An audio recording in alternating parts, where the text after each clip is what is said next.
City traffic. Ag wagon 42 Victor's going to be taking off runway 12. We're going to go ahead and stay in the pattern. Whopper.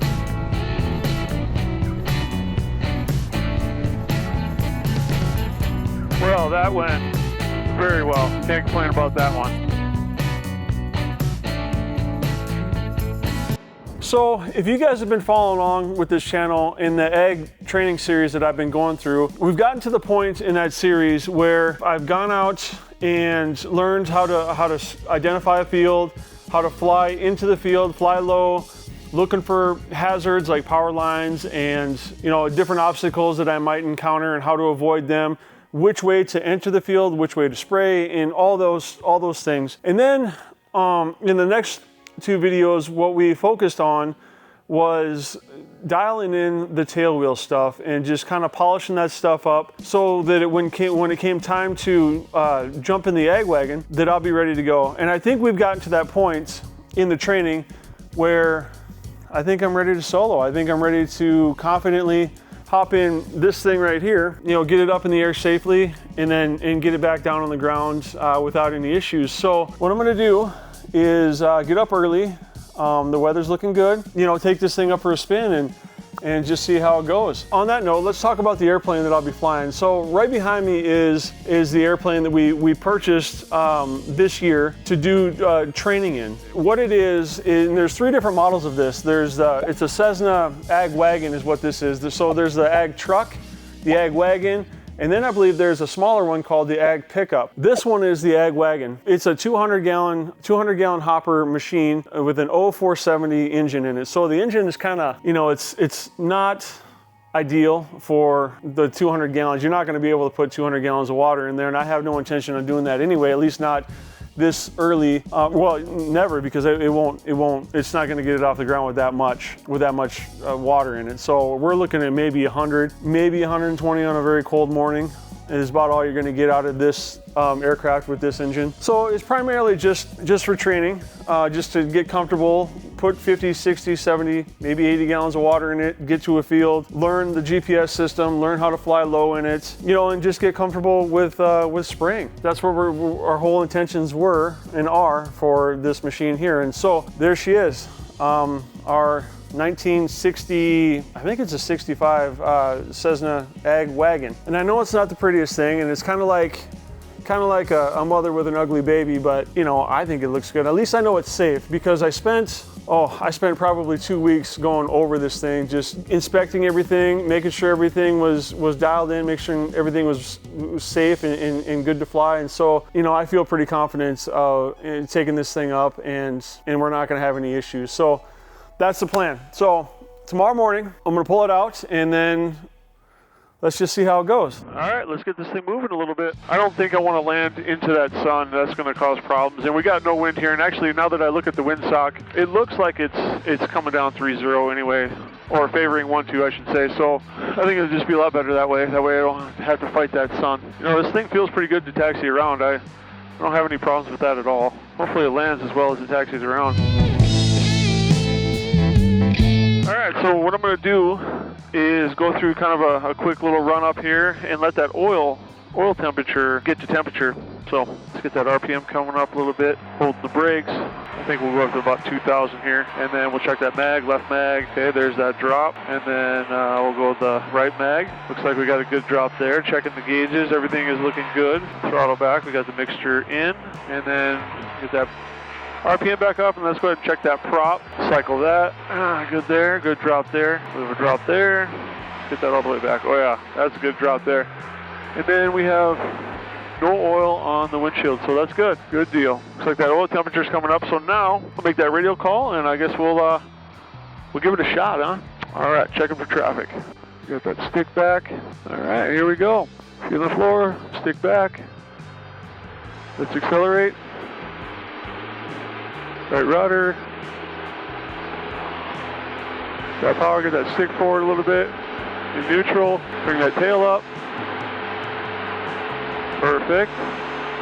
Everything's looking good. And there we go. Bring that manifold pressure back a little bit. So far this thing's feeling pretty good. What I'm going to do is climb up 2800, make that left turn, stay on the pattern, and then we'll go ahead and bring it on down for the first time. See how that goes. Kind of nerve-wracking. But you know, we've done all the practice, and I think what I'm going to do here is just going to wheel land it, and just get the wheels down, push the stick forward a little bit, plant it, and then let it settle in and bring that tail down. All right, bring that power back a little bit, and there's the first notch of flaps. We're doing about 80 right now. Turning base. I think I'm going to add another notch of flaps. There we go. Okay, turn and final. A little high here, but I think I'm going to just kind of angle down a little nice and then just settle in. So we'll see how this goes, and next time we'll talk to you on the runway. Got that 80 on the airspeed. I'm ready to do some dance if I have to.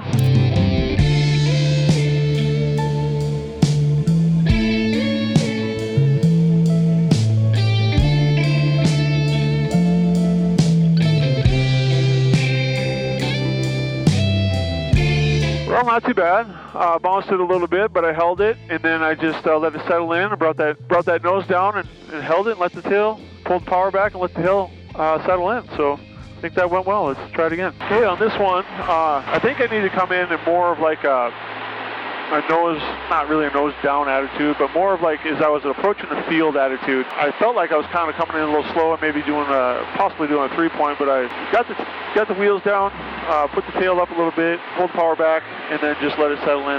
It wasn't bad, not bad at all. A lot better than that Centauri, I can tell you that. It's a little smoky out here. Not too bad though. I mean, I can see a good distance, but there's definitely been a lot of smoke in the last week or so. So this one, I think I might just come in a little bit of a steeper descent and then just get that flare going, you know, as I would be coming into a field, and then letting it settle in. But we'll see how it goes. You know, I can say one thing and then it'll end up being a totally different thing. So we'll give it a shot. Go, power back, first notch of flaps, get that trim settled in. This trim on this thing is really nice. All right, just put that second notch of flaps in. Looking for traffic. I don't hear anybody.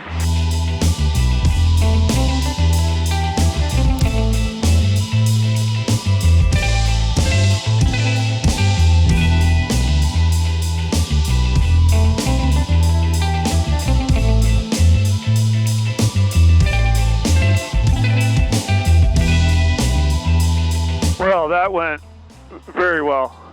Can't complain about that one. So, let's try it again. One more, well, maybe one, maybe two.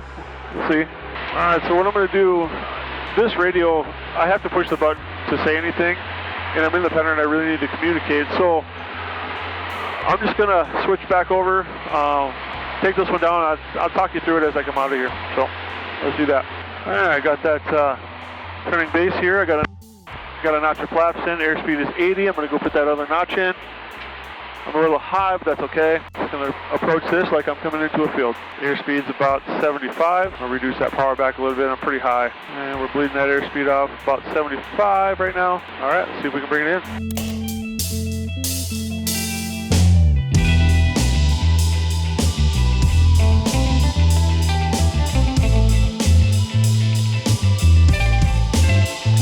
Bounced it a little bit, reduced that power, brought that tail down, but I mean, it was pretty stable the whole time. Didn't feel like I was out of control at all. So let's go back and do it again. There we go, get that tail up, nice and smooth, stay on the runway, eyes are down the runway, and lift off. There we go. Get that manifold pressure back a little bit, and get that climb out. There's the airplane.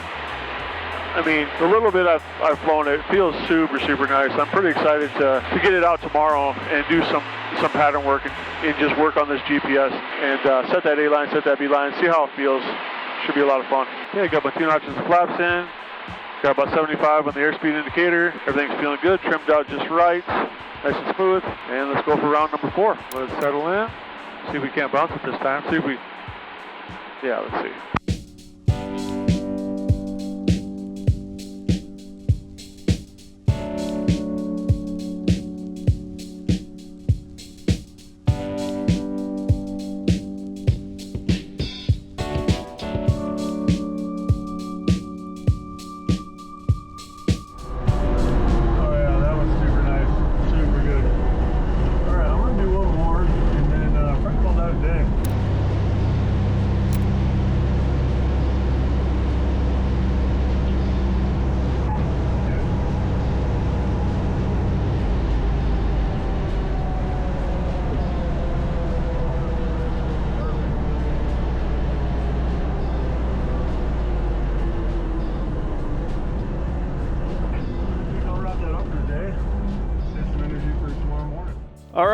So that's that. And just so you guys know, the cameras inside the airplane ended up getting a little hot and they overheated and shut off. With that being said, you know, I'm pretty happy with the way it turned out. I didn't really have any issues, no real big bounces or anything like that. I had the whole airplane, it was under control, and I felt confident throughout that whole process. So all in all, I was pretty happy with the results of the solo there. So the next step in this whole training series would be for me to get in it, maybe put a little bit of water in it, see how it feels with maybe like 50 gallons, 60, maybe 80 gallons, depending on you know, if it's cold morning or not. And then just getting up and getting used to the GPS system. Finding a field, figuring out which direction, depending on the wind, on how I should spray the field, and then setting my A points, my B points, and then possibly my C point, depending on how I'm gonna spray that field. If I'm gonna do a racetrack, if it's a big enough field where I can do a racetrack, then I'll set my A, B, and then C, and then start to work that pattern. But if it's a smaller field, there's two other options. You could do a squeeze,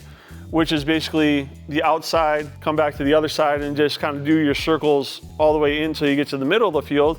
Or you could just do a back-to-back where it's, you know, say your A line, B line, and then just keep going back-to-back until you get to the end of the field and finish the field. I think on the next video, what I'll do is go through some of that. So I'll get in the plane, get some water maybe, and then just start working the GPS, and that way you guys can see what it's like from the pilot's view and with the GPS, what a light bar looks like from the pilot's view, and how to read that light bar and how to catch a line, you know, working the turns on how to catch a line and follow that line in, and then what to do once you get to the end of the field. You know, you just click your button and then it'll take you over to the next line, and then you turn and catch that line. I think that's what we'll do on the next one. I hope you guys like these videos.